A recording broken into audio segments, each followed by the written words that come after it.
ആ മുടി ഒന്ന് കെട്ടിക്കോളോ.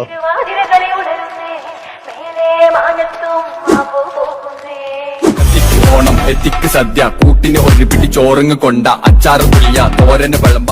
ചേട്ടാ ചോറ് ചെറുതായിട്ട് തരി തരിയായിട്ട് കട്ട് ചെയ്ത മാങ്ങാച്ചാറ് ചെറുതായിട്ടൊന്ന് കുഴിച്ചോളൂ. ഞാൻ അതിലേക്ക് പരിപ്പ് കൂടെ നെയ്യും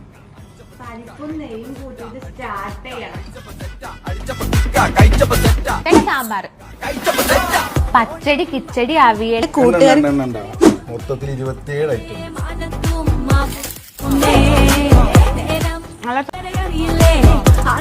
ഇതാണ് മെയിൻ സന്തോഷം. ശരി, ചോറ് വന്നു, സാമ്പാറും വന്നു, പായസവും വന്നു, വയറും നിറഞ്ഞു.